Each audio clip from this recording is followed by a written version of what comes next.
Los indignados de Pato Cuevas, periodista que está hoy con nosotros debutando en nuestro panel Sin Lucro.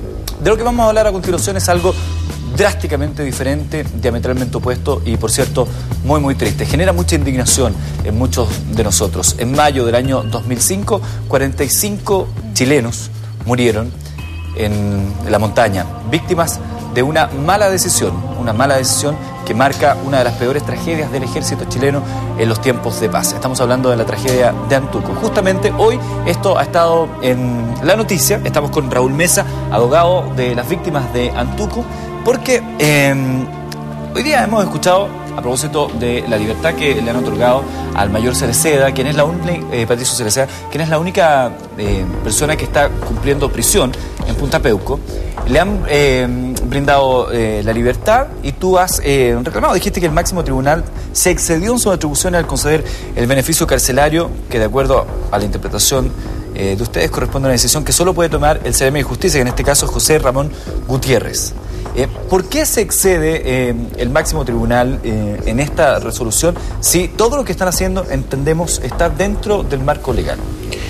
A ver, la verdad es que nuestra postura viene siendo no en relación específicamente a este fallo, que de más está decirlo desde ya, generó un tremendo dolor a la familia, que en este caso yo represento, por cuanto aquí, Eduardo, no es un hecho menor. Aquí estamos hablando de la tragedia más importante del ejército en tiempos de paz. Y por lo tanto, esa tragedia trajo como consecuencia la muerte de 45 soldados con cripto y un suboficial. Personas que tenían 18 años, que estaban haciendo su servicio militar, es decir, ejerciendo o cumpliendo una carga pública en beneficio del Estado chileno. Y por lo tanto ahí, cuando las familias se ven representadas de este inmenso dolor que sufrieron al perder sus hijos, uno naturalmente, y ellas en particular, se ven frente a una impotencia tremenda de lo que genera este fallo. Lo dicta la Corte Suprema. Yo te quiero recordar que esta es tercera vez que el señor Cereceda pedía su libertad. El abogado de Patricio Cereceda dijo que en las 3 ocasiones anteriores, los seremis que habían actuado, porque ellos tienen la primera instancia para decidir sobre su libertad, habían recibido presiones políticas. ¿A ti te consta esas presiones políticas? No, la verdad es que a mí no me constan esas presiones de orden político, por cuanto, fíjate tú, que los seremis de justicia tienen una facultad que es discrecional. O sea, ellos, de acuerdo con la ley, deben ponderar los antecedentes y llegar a una determinación en cuanto a conceder o no el beneficio. Pero la evaluación que hace dice relación con el momento y con el caso que se les presente en relación al beneficio que se está pidiendo. Y ahí donde viene un tema central, porque siempre, y en esto quiero reconocer, los seremis de justicia, a lo menos de este gobierno, siempre estuvieron en no conceder el beneficio. ¿Por qué?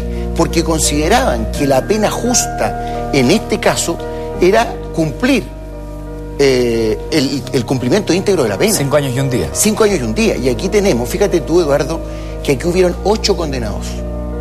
Uno solo de ellos, el señor Cereceda, era el que estaba cumpliendo pena privativa de libertad. O sea, tuvimos 7 oficiales que cumplieron una pena remitida. Entonces, evidentemente que para las personas, para la familia en particular, la mínima reparación a este tremendo daño era que a lo menos uno de ellos cumpliera íntegramente la meta, y eso lamentablemente no ocurrió. Ustedes tienen 3 días para apelar a esta resolución, ya vamos a ver si lo van a hacer, pero vamos a establecer contacto con Temuco. Ahí está Angélica Monares, hermana de Luis Monares, una de las víctimas y vocera también de los familiares de las víctimas. Angélica, buenas noches. Buenas noches. Sabemos que ha sido un día particularmente triste para ustedes, porque, como muy bien nos explica Raúl Mesa, el abogado, ustedes pretendían que Patricio Cereceda se mantuviera en prisión. La verdad, eso es lo que esperábamos. Esperábamos que se iba a mantener el mismo criterio que había sido la vez anterior.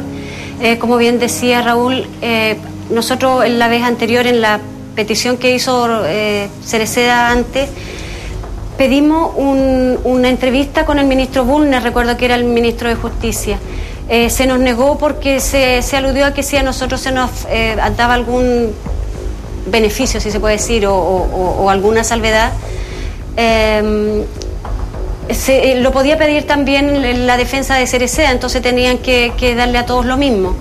Por lo tanto, se decidió que no nos recibía el ministro de Justicia, pero que el criterio que se iba a aplicar era revisar en completo la causa, en completo el daño, recurrir a todo esto que íbamos a presentar nosotros como argumentación, el daño causado, la cantidad de muertos, todo esto que había provocado, que había sido un golpe enorme social, más que noticioso. Esto vino a sacudir a todo el país y vino a hacer al ejército repensarse de cómo manejaba y cómo formaban a su gente.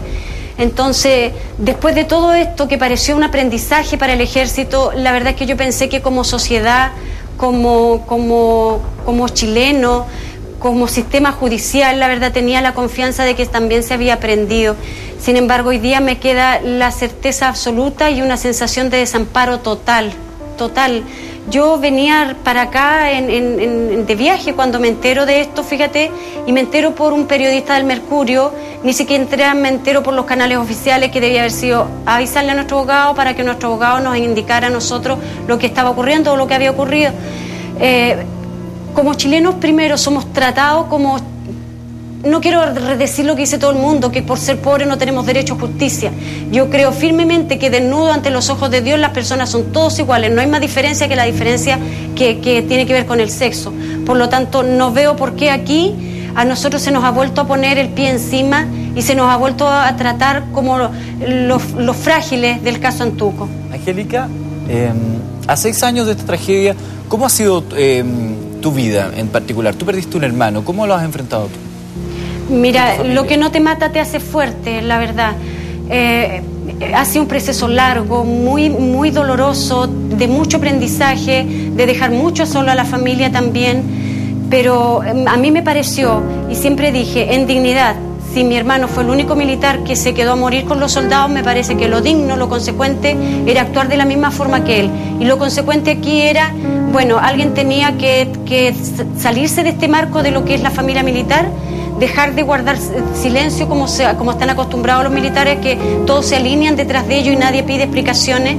Entonces, no, aquí había que pedir explicaciones y saber la verdad de cómo murieron, quiénes son los responsables, quiénes fueron los responsables. Por cierto que preguntas nos quedaron muchas. Esto, recordemos, ocurrió